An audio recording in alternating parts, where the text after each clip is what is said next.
nunca aponta para Deus. É o maior dispensador de bens eternos. Jesus sempre. O Espírito imortal que somos nós é um viajor incansável na eternidade. É um nômade do espaço.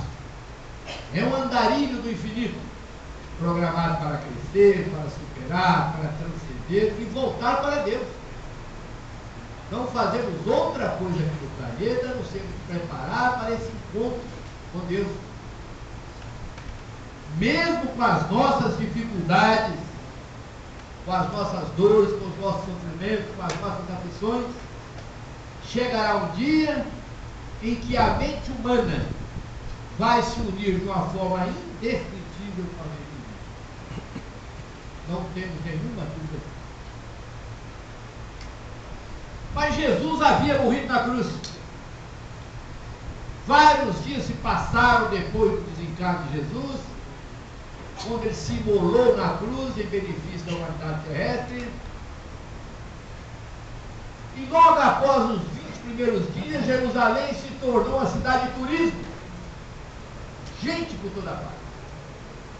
Vinham de todas as aldeias, de cidades vizinhas, porque as pessoas queriam saber quem era aquele homem meio, manso, que havia sido crucificado na cruz pelos seus próprios irmãos, pelos judeus. O que ele teria feito de tão grave? Por que aquele povo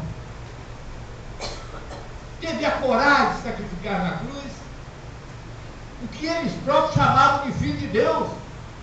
Jesus foi programado por 500 anos de antecedência.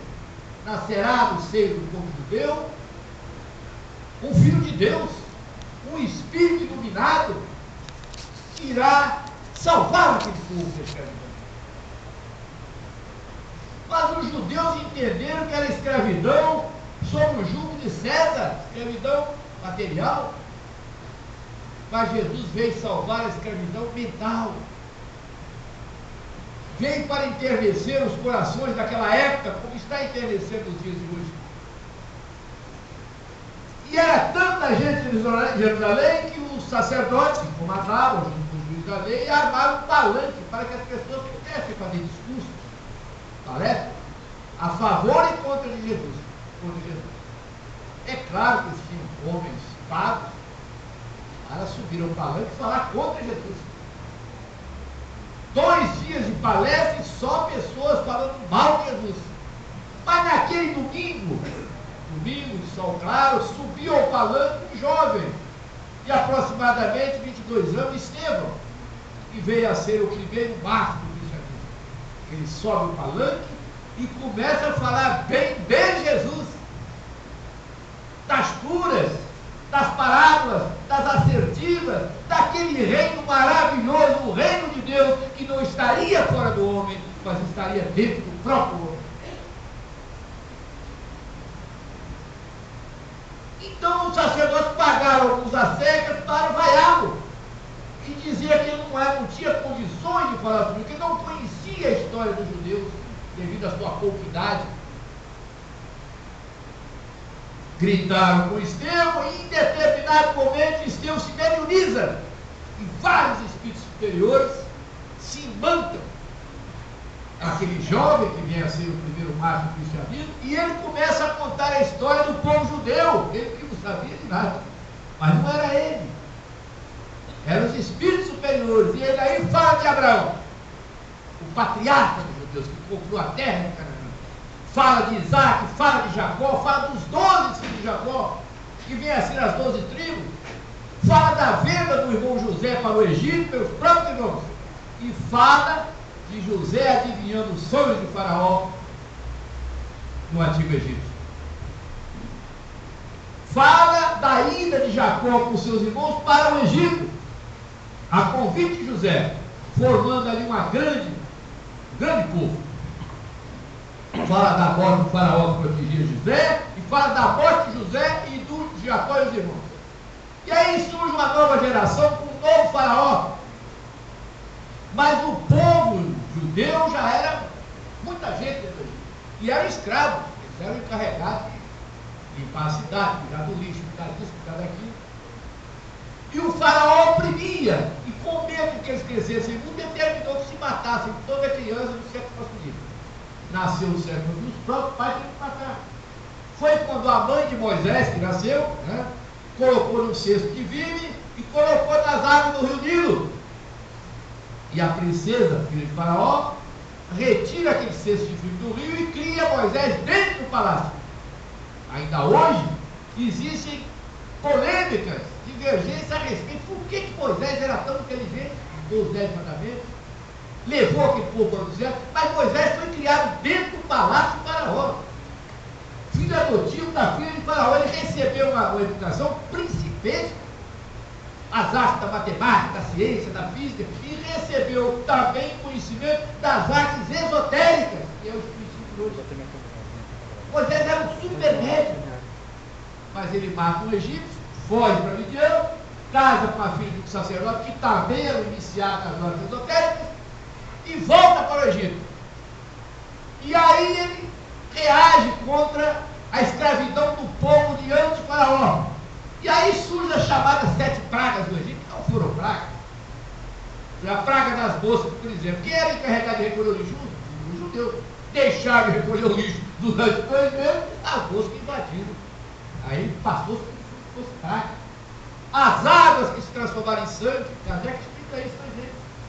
Moisés conhecia as artes da química, da anilina que se coloca na água para que ela fique vermelha, azul, amarela, de acordo com a cor da anilina. Então não foram 7 pragas, foram 7 estratégias que Moisés utilizou para convencer Moisés, o faraó, a retirar aquele povo do Egito e ir para o deserto. A abertura do mar vermelho em 2 partes, ninguém pode acreditar. Vocês, pelo amor de Deus, como é que o mar vai abrir em 2 partes? Mas eu tenho explicação. Eu sou de Vitória, Espírito Santo, conheço várias praias, Guarapari, Praia da Fruta, Perocão, Marataízes. Uma delas, que é a praia chamada Ponta da Fruta, na parte da manhã até as 11 horas, você anda com a água no joelho, quilômetro, claro, 2 quilômetros. Mas na parte da tarde, é maré cheia, dá 3, 4 metros de água. Os judeus passaram numa maré baixa e os egípcios passaram numa maré alta, com aqueles carros pesados, e aí se afundar, criou essa ideia que o mar partiu no meio. Tudo isso é ilusão, tudo isso é alegoria. Mas o importante é que Moisés levou aquele povo para o Egito, subiu ao Monte Sinai, jejuou 40 anos e recebeu as tábuas do testamento. Pelo menos 2 mandamentos, todos eles são, até hoje, ainda são de utilidade. Mas amar a Deus sobre todas as coisas e ao próximo a si mesmo, e honrar pai e mãe, para que os teus dias se prolonguem na terra. Esse honrar pai e mãe é um adendo, para que os teus dias se prolonguem na terra. Se nós formos observar, jovens que estão sendo assassinados, são jovens que não davam conta da sua vida para os pais, não diziam onde ia, não davam telefonema. As mães se debruçam em cima dos carões, mas ele nunca me disse aonde ia, não disse com quem andava, ele não me obedecia. Nós temos jovens hoje aqui no auditório, então os jovens têm a obrigatoriedade de dizer aos pais onde eles estão indo, quais são as amizades que estão curtindo. Moisés morre, passa para Josué, que passa para os juízes, entre eles Sansão, depois vem o período de reis, primeiro o rei Saul. Isso é a história que o primeiro mártir Estevão estava contando para aquele povo, medianizado. Falou dos reis até chegar o rei Davi, que foi um rei médio, deixou centenas de salmos, inclusive o Salmo 23, o Senhor é o meu pastor e nada me faltará.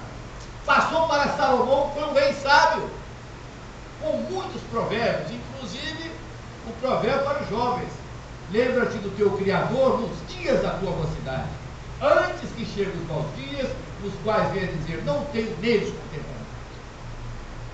Salomão só pecou num ponto, ele foi super sensual. Está lá na Bíblia, eu estou inventando nada, eu aumento ou não invento. Está lá na Bíblia, ele teve 1000 mulheres, 700 mulheres princesas, filhas de reis, e 300 mulheres concubinas, que é fora da congregação. E eu vinha para cá, no táxi com o meu amigo Elson, e estava pensando, meu Deus do céu, eu devo ter passado um maior sufoco. 1000! Eu só tenho uma, e o meu cheque azul está branco, né? Essa única me deixou com o cheque branco. E o meu contra-cheque é contra mesmo, não tem mais nada a favor. Com uma, imagina o cara com 1000. Mas os provérbios dele foram outros sobre a felicidade. A felicidade não é deste mundo. Salomão foi um rei sábio. Mais de 1000 provérbios, mais de 1000 cantares. E ele passou para Jeroboão, ele passou para Ezequias, ele passou para Isaías, vários reis.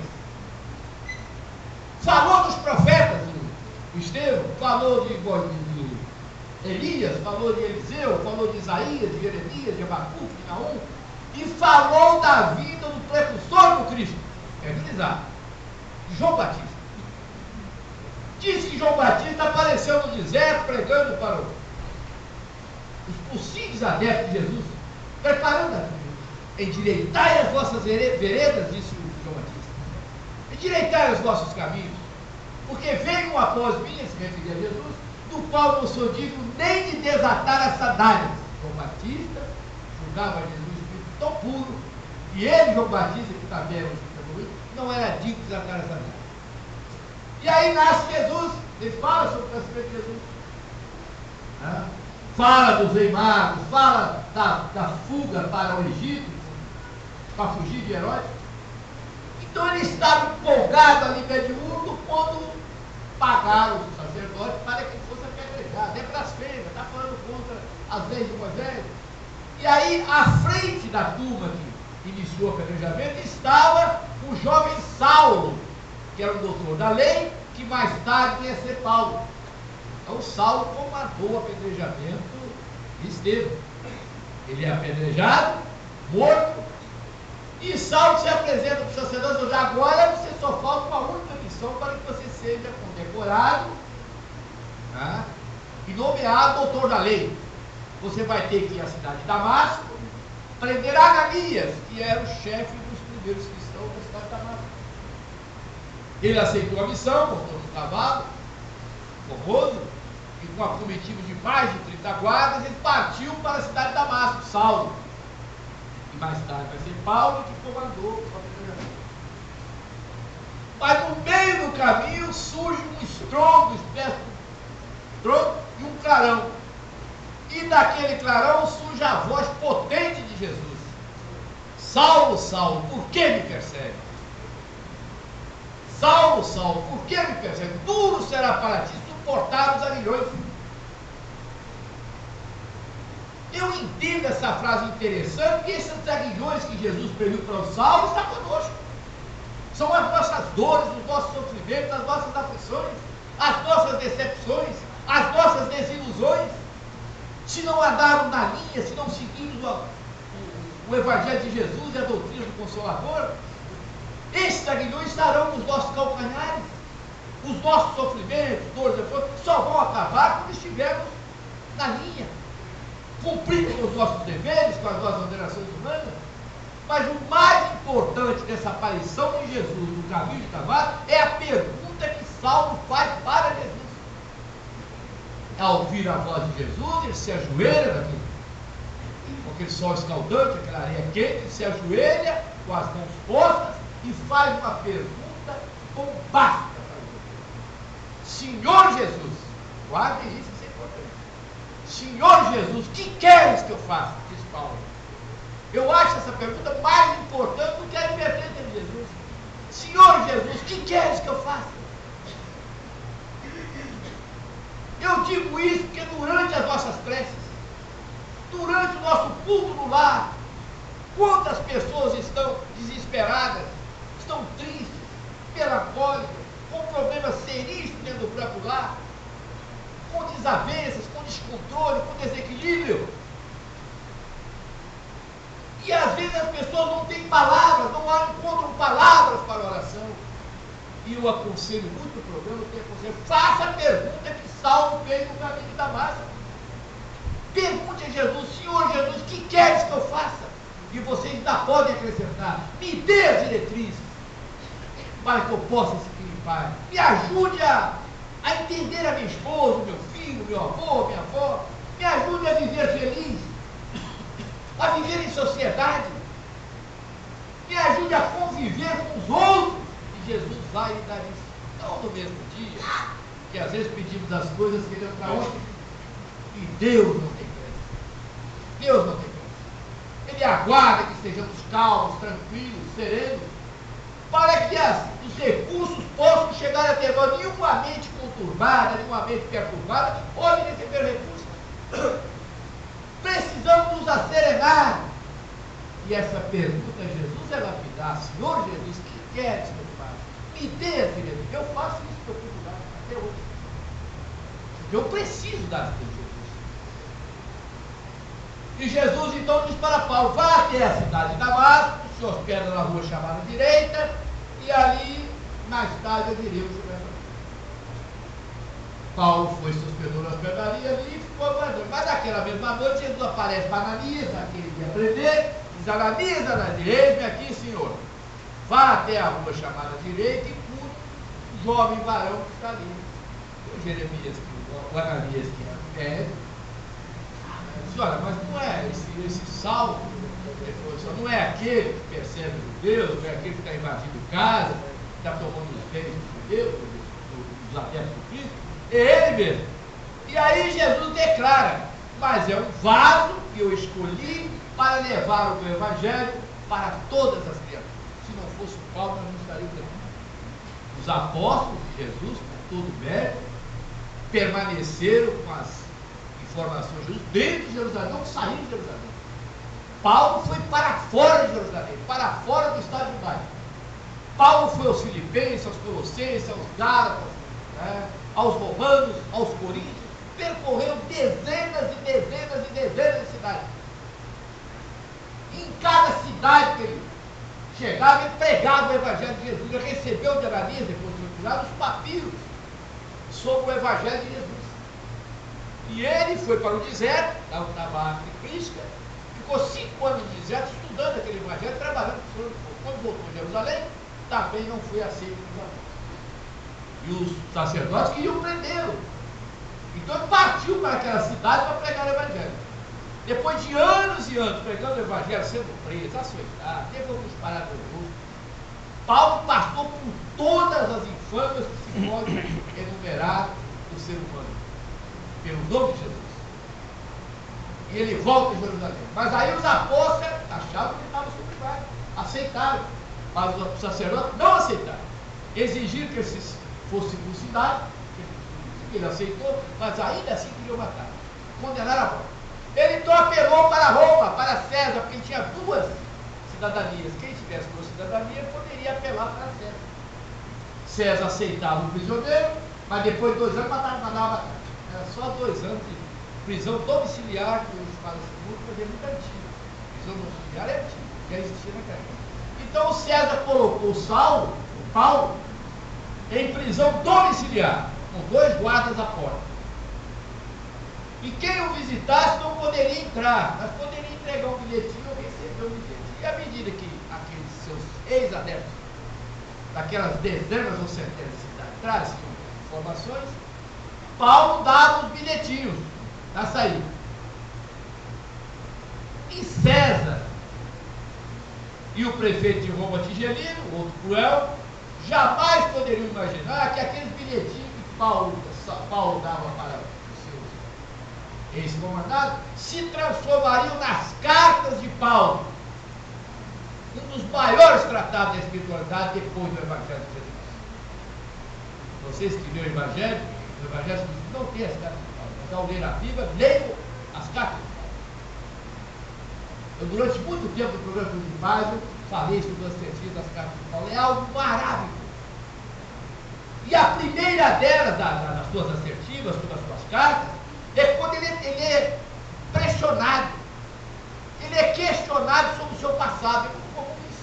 Me perguntam também, hoje me perguntaram, como é que eu agi na época da Revolução Militar, do Exército, e eu servi no batalhão de guardas, da Pedro II ali, que era o Gazão. O batalhão prendeu, nós prendemos a Dilma, todo mundo, prendeu o Caetano Veloso, prendemos o Gilberto Gil, o pessoal todo foi preso no seu batalhão.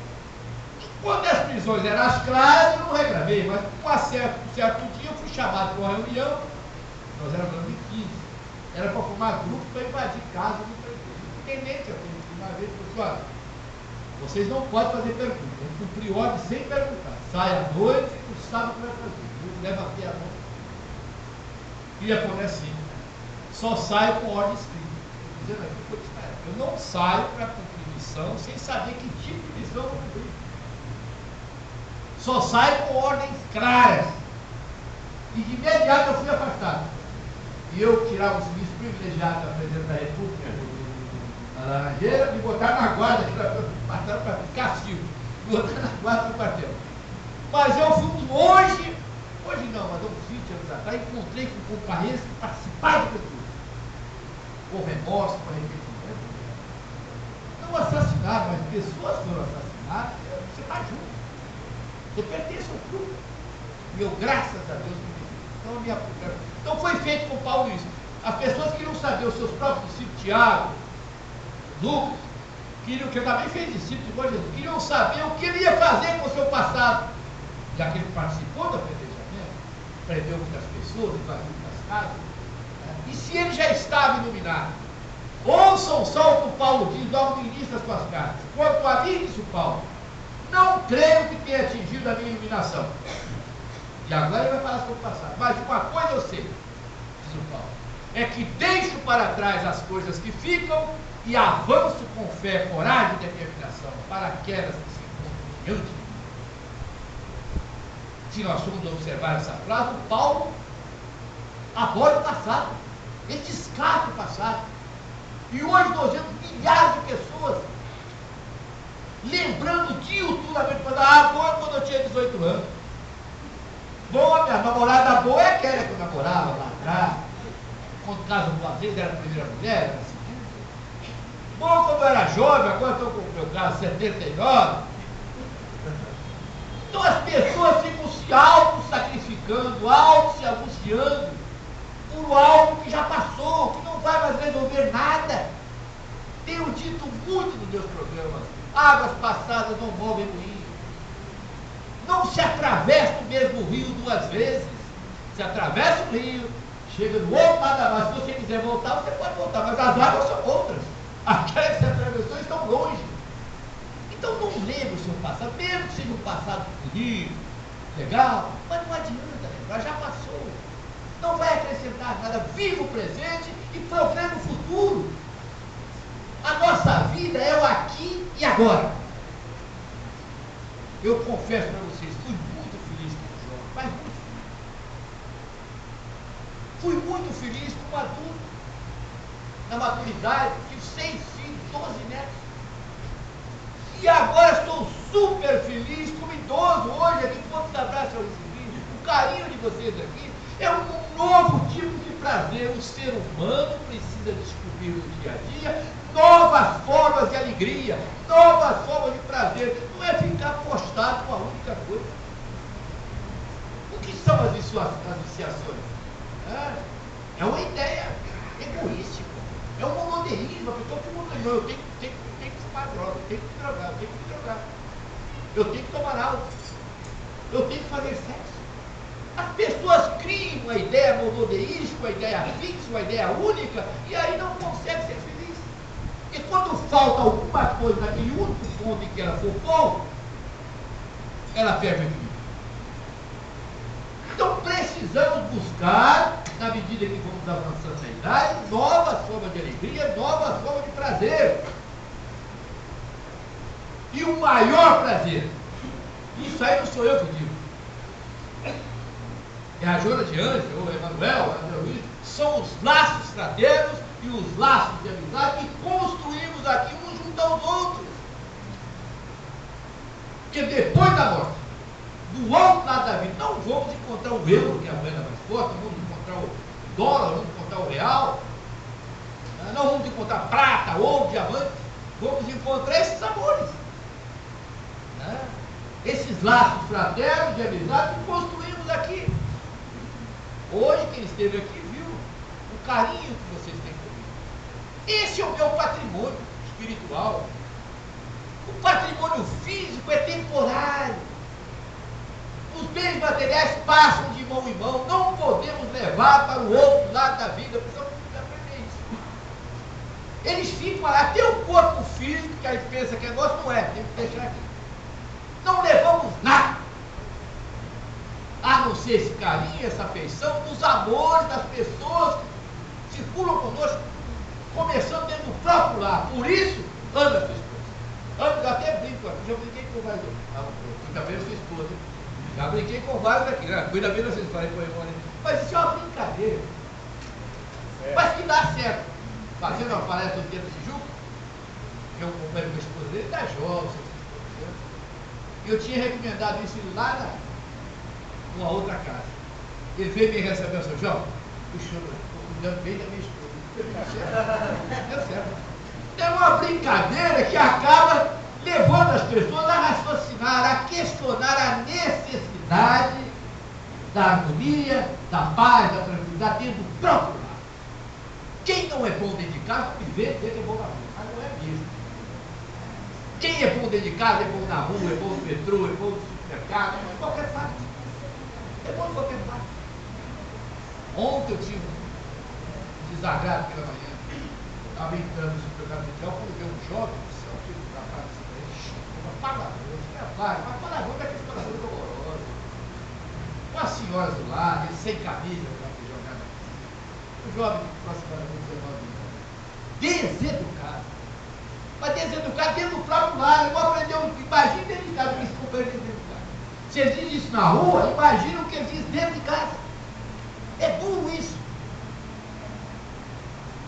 Então precisamos educar os nossos filhos, educar os nossos netos. Hoje o Fernandinho me viu, quando ele me vê sair arrumadinho, hoje ele viu, às vezes, o moço já vai fazer palestra? Então Jesus chega.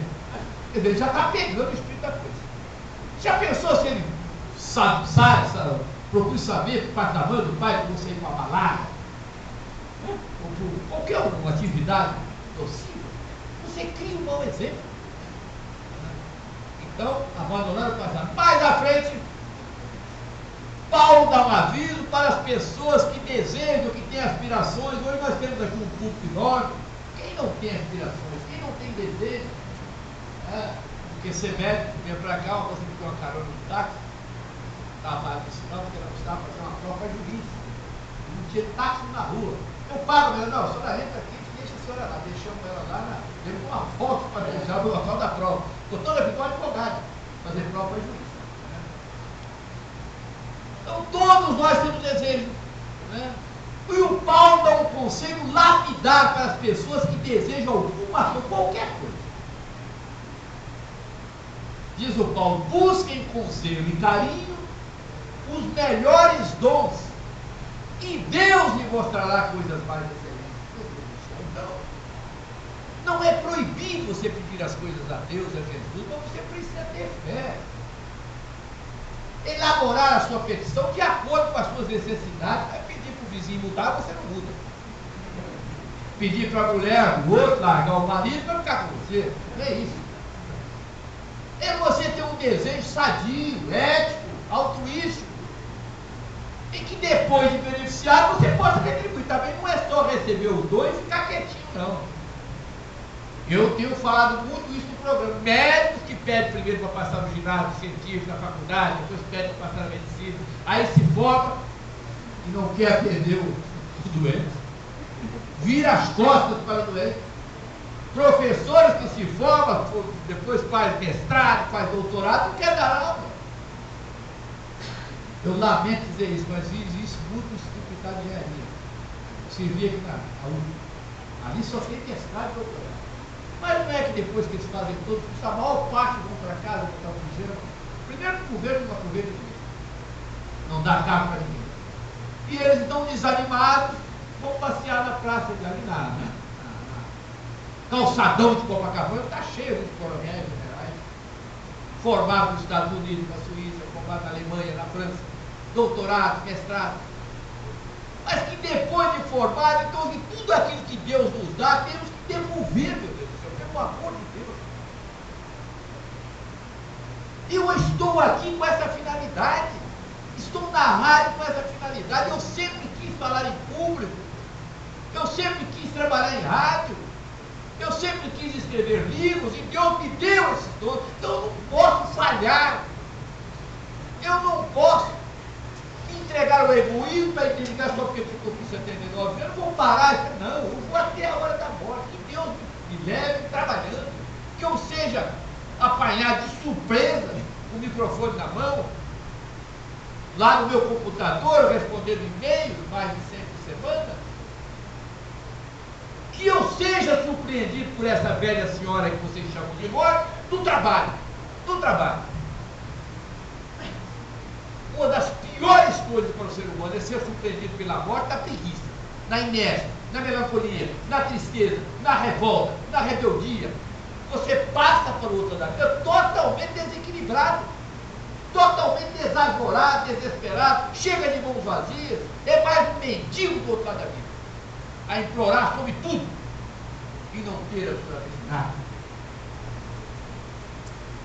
Terminada uma palestra no Centro de Amor há bastante tempo, falando sobre esse perigo, uma senhora me abordou no final de jovem, eu estou preocupadíssimo. Mas por quê?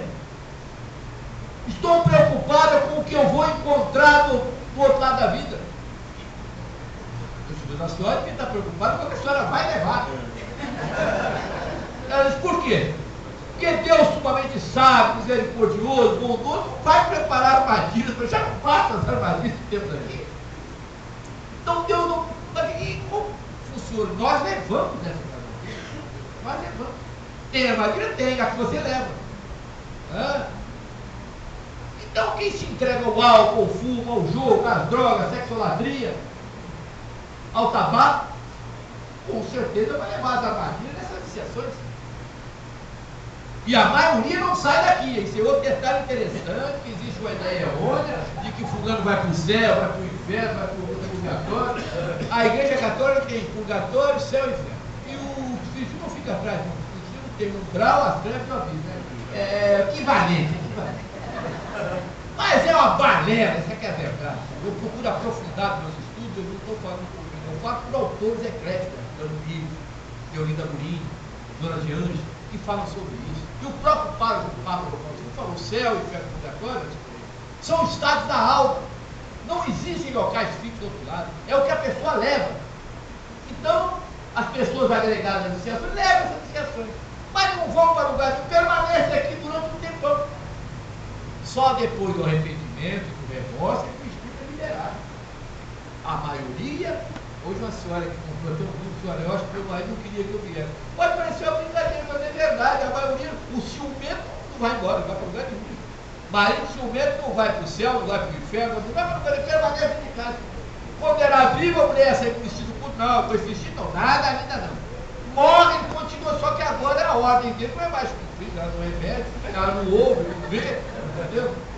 Ele fala para não ser vigiado, não só vai ser curso do culto, e muitas vezes vai namorar. O namoro está mais de 10 anos, ela vai ficar parada dentro aí. A vida continua, a vida anda.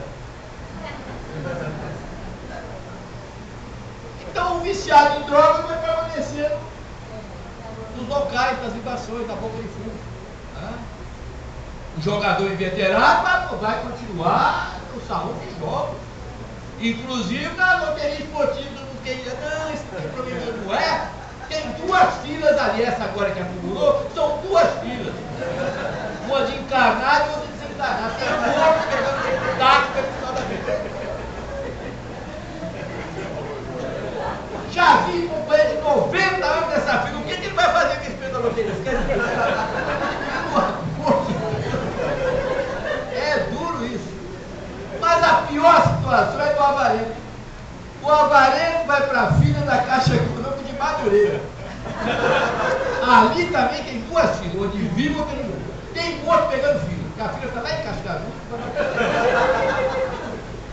Para quê? Para nada, porque nem o dinheiro está mais lá. Tá claro, devolve o dinheiro, não comprava nada para a mulher. Quando ele era vivo, era aqui um tamancão e não comprava. No outro, o dinheiro morre, vai lá e tira tudo. E aí ele fica lá como doido. Sai dali, vai lá para o gerente e diz, vou roubar. Esse banco não é seu, o gerente também não vê. Imagina, isso aí é por anos, isso não é nem um dia. dia, não. São anos e anos ali sofrendo. Entra na fila, sai da fila. Quando ele está lá apertando o botão que não sai nada, o cara está ficando. Sai aí, rapaz, você não acertou, esqueceu a senha? Ficam brigando com o outro. Todo mundo esqueceu a senha.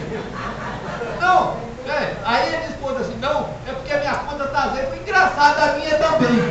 Está todo mundo, um monte de desesperado, procurando algo que não é mais da nossa conta. A nossa preocupação do outro lado é de outra coisa. A respeito de seguir Jesus, Paulo é fatídico.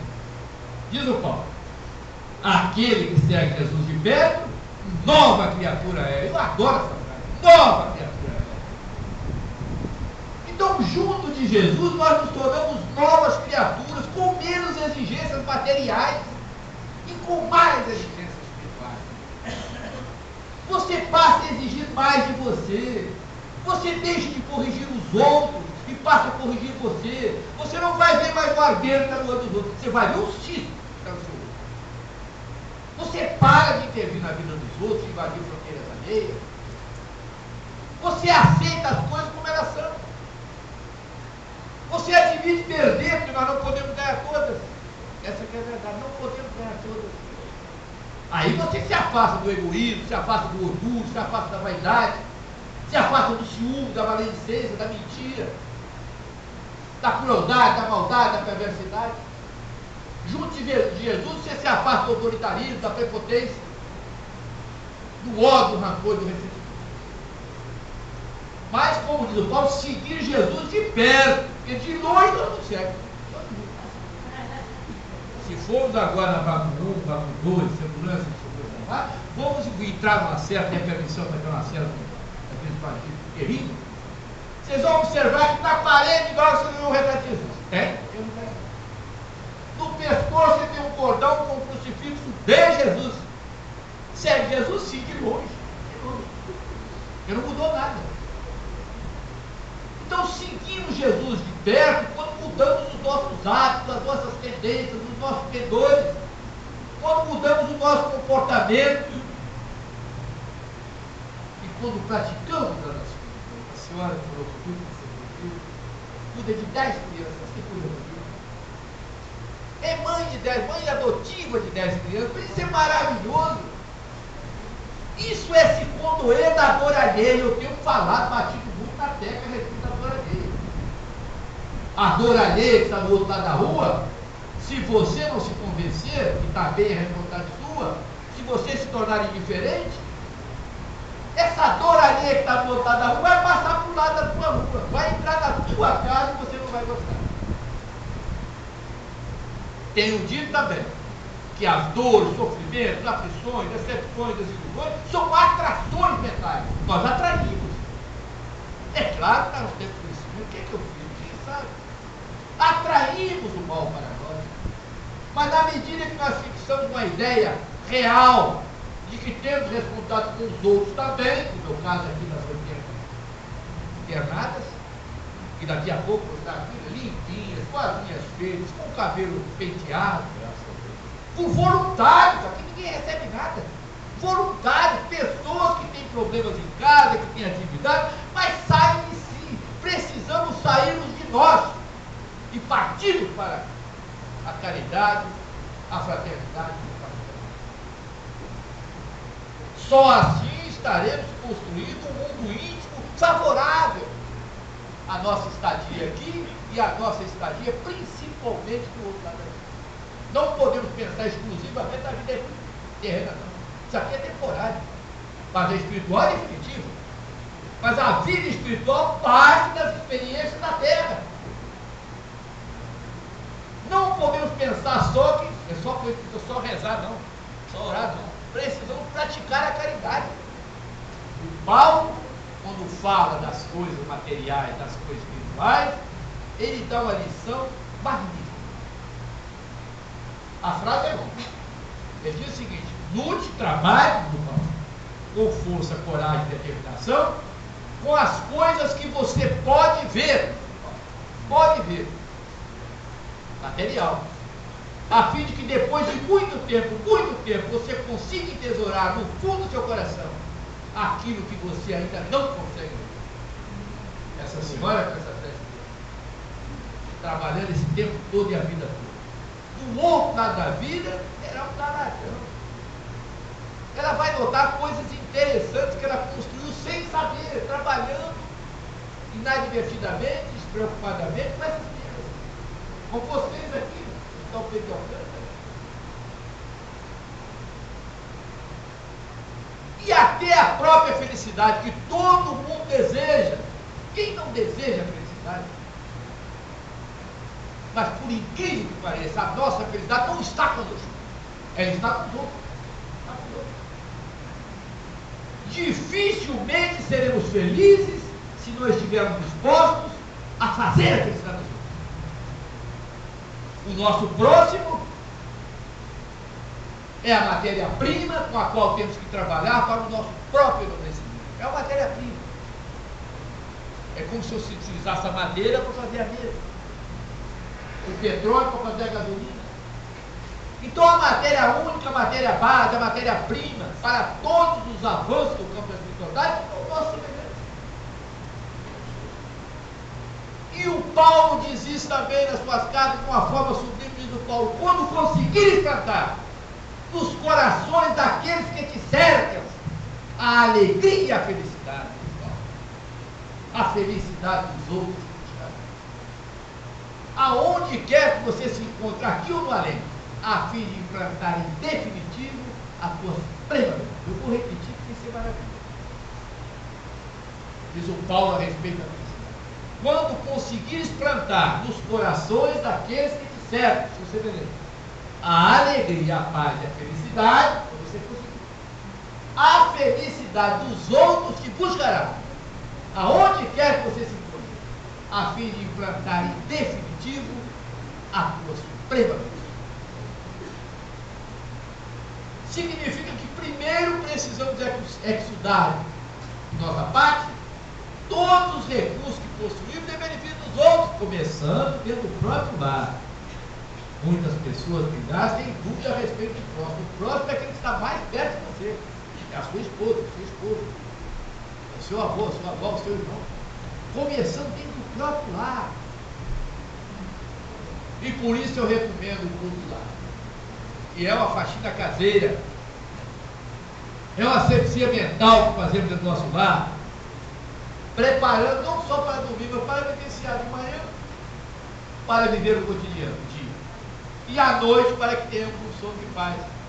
Precisamos do culto lar. Limpe a sua mente, o seu coração, com a vacina da prece, do silêncio, do recolhimento e do culto lar, para que você esteja preparado e se enquadre naquela certidão de Jesus: busquem antes o reino de Deus e todas as outras coisas do serão. Então, na medida que temos uma estrutura espiritual, na medida que a nossa mente está limpa com a vacina da prece, do silêncio, do recolhimento, do cultuar, nós estamos preparados. É uma blindagem. Hoje fala-se muito na blindagem de carro, lataria, mas isso é uma blindagem material. Se jogar uma bomba ali, explode tudo. A melhor blindagem é a blindagem do coração. Blinde o seu coração com a presença de Jesus. E você está preparado para se beneficiar. É a melhor blindagem que existe. É a blindagem com a presença de Jesus.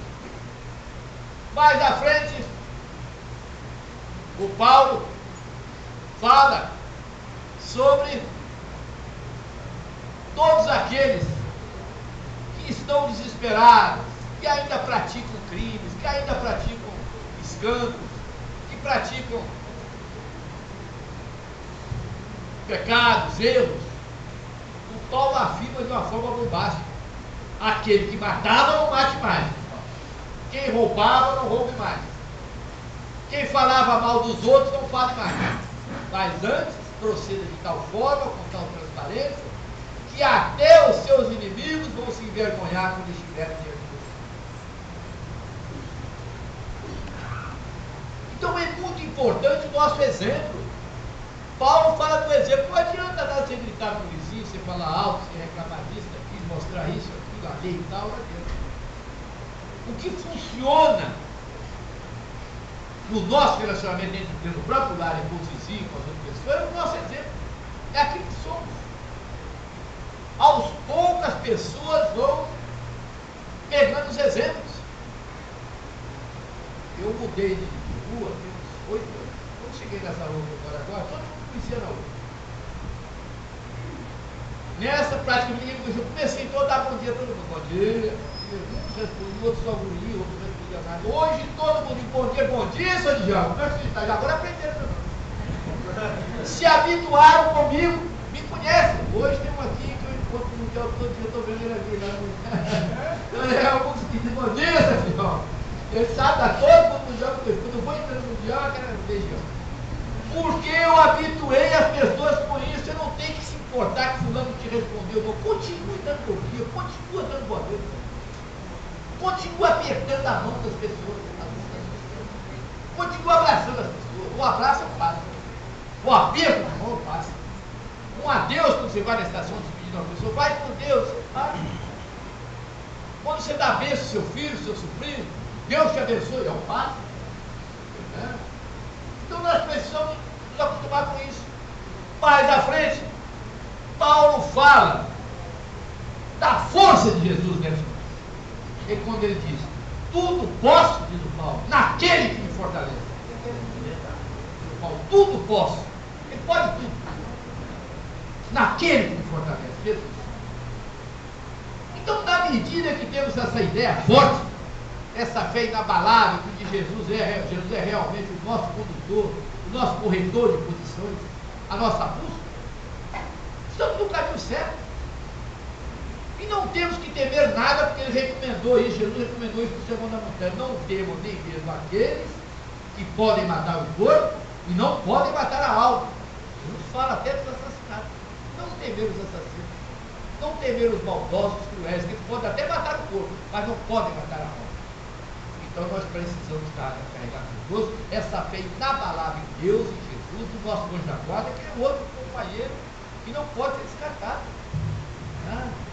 Semana passada eu vi uma mensagem no programa que a Joana recomenda o seguinte, que nós, o anjo da guarda, nos estende as mãos. Nós precisamos estender as mãos para eles, precisamos tocar nas mãos desses companheiros. São mãos invisíveis, são, mas quem assistiu o negócio vê que no final ela consegue tocar as mãos. Interessante, muito importante esse negócio. Ela consegue tocar as mãos invisíveis daquele companheiro. Então é muito importante nós orarmos pelo nosso anjo da guarda. Ele não pode ser descartado, ele não pode ser apenas um companheiro de ajuda, ele precisa ser ajuda. Então, na medida que nós voltamos o nosso pensamento para os nossos anjos da guarda, para os nossos amigos, a nossa mãe, que é o nosso pai. Eu, há menos de 3 meses atrás, eu tive um desprendimento, eu me desprendo durante o sono. Não tive habilidade de uma meta, mas eu me desprendo durante o sono. E foi um local muito bonito, mas uma palestra. Tinha um auditório exatamente como esse aqui me aguardando. Para me fazer uma palestra. E era um chão, uma espécie de verde, mas não era capim, não, era um troço diferente. E tinha encarnado e desencarnado. Eu conheço o encarnado, porque o encarnado que está do outro lado do judeu tem um cordão luminoso. Isso aqui é cordão separatista agora. E o desencarnado estava sem o cordão. Então tinha um culto mesclado, desencarnado e desencarnado. E eu me lembro que eu fiz uma palestra muito interessante sobre a morte. Terminada a palestra de 1 hora, as pessoas foram saindo, aplaudindo, foram saindo, e ficou uma única senhora no meio do auditório. Ela sempre queria falar comigo. E eu então me dirigi para aquela senhora que ficou sozinha no meio do auditório, me aguardando. Quando eu fui me aproximando, eu notei que ela estava repetindo tudo o que eu havia falado ali. E eu olhei para o rosto dela, reconheci minha mãe, e eu disse, mamãe, mas é a senhora? E a senhora está repetindo tudo que eu falei aqui, eu faço isso todos os dias, inclusive no programa. Ela ouve o programa de paz e repete lá no mundo espiritual. Quer dizer, isso é um outro detalhe interessante para a gente. Nós não temos o direito de fazer coisas erradas aqui para desgostar quem participa do final. Imagina uma mãe e o outro lá da vida sabendo que o filho está matando, está roubando. Vocês podem imaginar o sofrimento da mãe? que partiu aqui, o filho estava normal. Ela vai para o mundo espiritual, e lá ela vê o filho aqui quando crescer. Ou então, esses escândalos agora, do deputado, senador, Luiz, uma fonte de Deus. É terrível isso. Então a nossa ética aqui, a nossa transparência aqui junto aos outros, não é só para agradar quem está aqui, é para agradar principalmente quem partiu antes de nós. Nós não temos o direito de contrariar entes queridos que partiram antes de nós, que velam pelos nossos sonhos, nos envolvem diuturnamente. E Paulo, então, decorridos 2 anos, ele é então chamado para ser decapitado. Mas uma semana antes ele foi avisado, os apóstolos também foram avisados, e eles vão até Roma, e pela primeira vez deixaram os apóstolos entrar na casa onde ele estava, na prisão domiciliar. E era uma casa de barro, de estudo, chão de barro.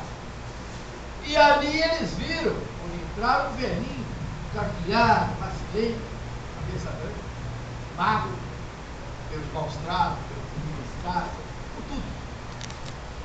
E eles que haviam visto aquele jovem forte, vigoroso, montando aquele cavalo, pisoteando o primeiro cristão. Eles então se emocionam, se ajoelham diante de Paulo e começam a chorar. Os apóstolos, reconhecendo o valor daquele companheiro, depois de muitos anos seguindo Jesus. E Paulo então faz com que eles se levantem e deixa 2 frases que passaram pela terra. Está lá na cidade do Paulo disse para os apóstolos: não chorem por mim, eu estou muito bem, combati o bom combate, acabei a carreira e guardei a fé. Não sou eu mais que vivo, mas é o Cristo que vive dentro de mim. É interessante isso. Não sou eu mais quem vive, é o Cristo que vive dentro de mim. Ele conseguiu trazer o Cristo para dentro dele. Jesus já havia dito isso anos atrás, quando disse: eu e o Pai somos um. Jesus conseguiu ligar a mente dele à mente divina, e o Paulo conseguiu ligar a mente dele à mente de Jesus. E eu tenho pedido muito para ligar a minha mente à mente da minha mãe, que é uma pessoa iluminada. Da vez eu sinto isso, pelo brilho que ela tem no seu corpo. Meu companheiro desavisado, meu vizinho, há pouco mais de 4 anos. Ah, bicho, eu quando morrer eu quero encontrar Jesus. Ou então encontrar o Chico. E você? Eu digo: se eu encontrar minha mãe, está de bom tamanho.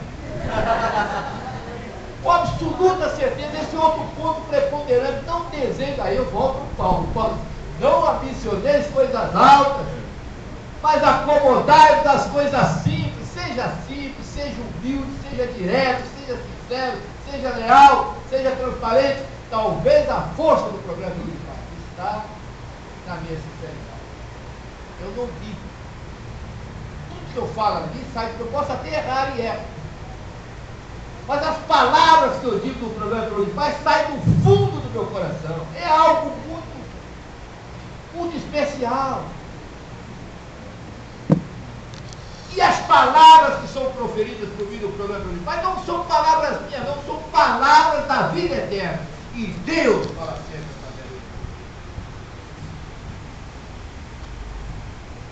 Mas completando 79 anos, agora 16 de abril, eu sinto que a minha batata está assando. Essa velha senhora anda me roncando.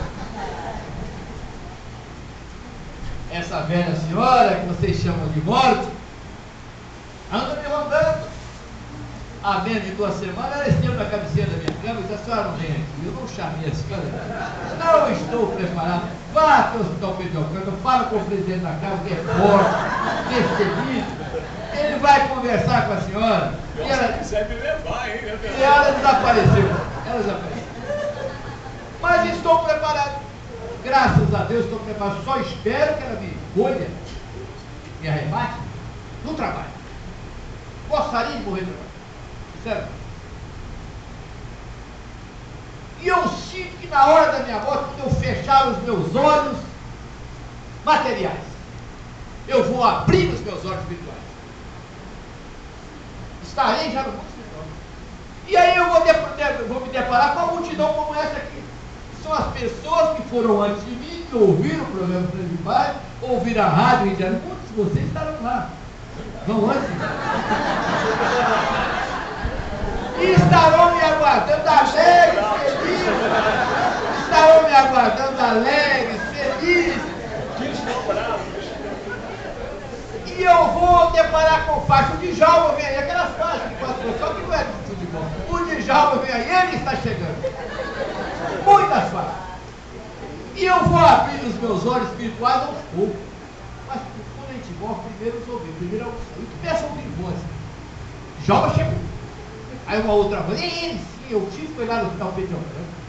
Eu falei com ele lá no feirão da Rádio Rio de Janeiro, em tal lugar. Aquele maluco da madrugada. Cada um falou.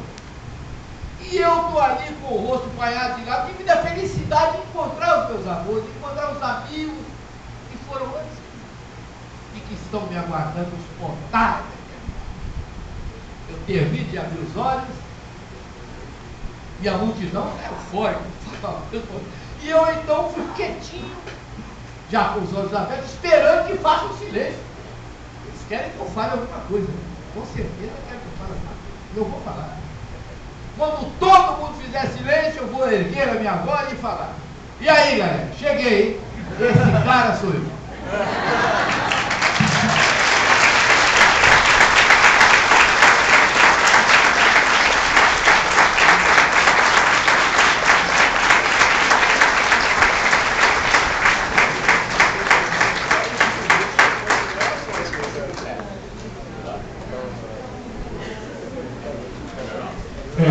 Olha só, excepcionalmente, nós vamos abrir, o Djalma está tão emocionado, está tão contente, tão feliz, que nós vamos abrir 10 minutinhos para perguntas para o Djalma.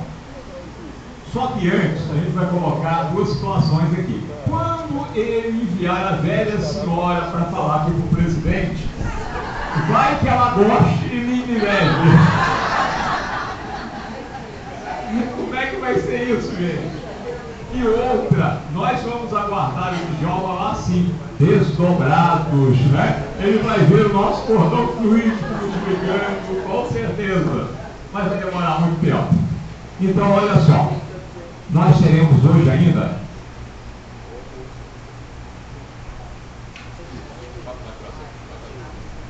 nós teremos hoje ainda vários eventos, várias coisas maravilhosas.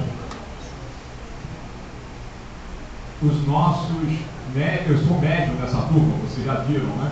Nós iremos sortear daqui agora a cafeteira. Já fecharam os números, tá? Além disso, nós vamos sortear alguns livros que a gente vai doar para vocês. O aniversário é do Djalma e a gente também dá um presente, né, Djalma? A gente está tão feliz com a presença de vocês e dele aqui. Depois nós teremos a apresentação do nosso coral, o coral aqui do hospital. Esperança e Vida.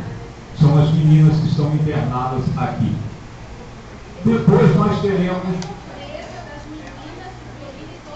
Então, nós teremos surpresa para o Djalma. Nós teremos mais uma vez a Priscila tocando para nós do Olímpico e para as nossas meninas.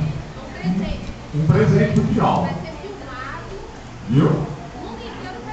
Viu, Djalma? Filmado e o mundo inteiro vai ver.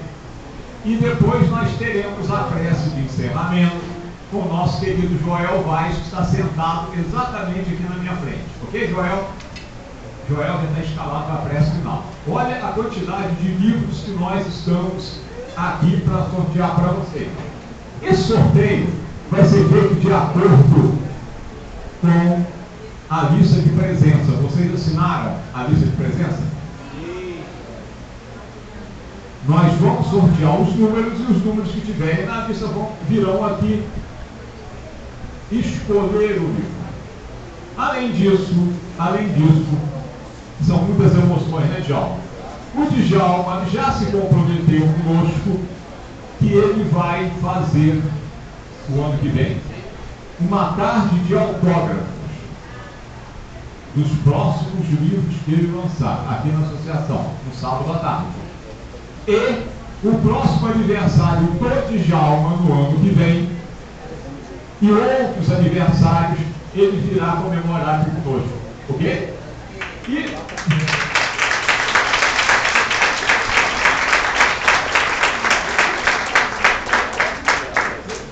E olha só, outra surpresa para vocês. O nosso querido Djalma Santos já está programado aqui conosco para o dia 14 de dezembro. Tá? O terceiro domingo de dezembro. Ele vai fechar as atividades do ano aqui da Associação Espírita Obreiros do Bem. No dia 7 de dezembro, o tema Jesus. Olha só, nós teremos no dia 7 do 12 de dezembro Yasmin Madeira e no dia 14 Djalma Santos. Não pode ter um fechamento de ano melhor, concorda? Então, todos aqui. Vamos nos preparando então para sortear aqui esses livros. Gente, é muita coisa.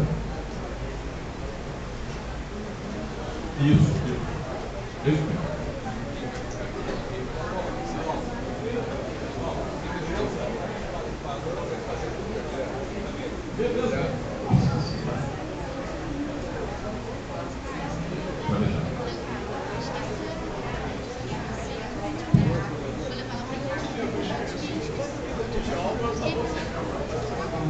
Bom, vamos iniciar então.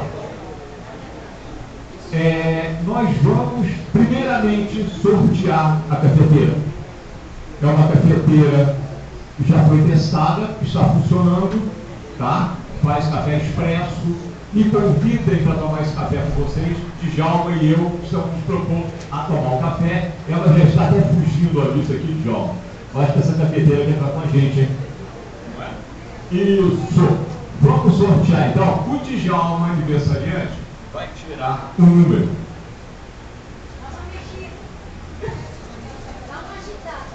Djalma está agitando. Está agitando.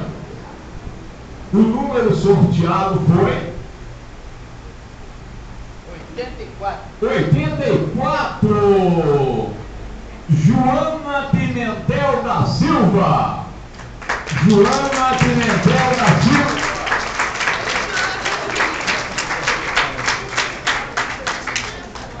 A Joana, você só leva essa cafeteira se você cantar Ave Maria para baixo. Tá bom? Então depois no final a Joana vai cantar Ave Maria para baixo. Palmas para a Joana, que já vai nos convidar para cantar. Obrigado, Joana.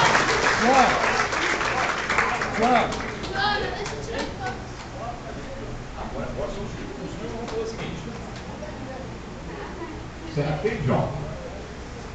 O Djalma vai começar a tirar os números dos livros.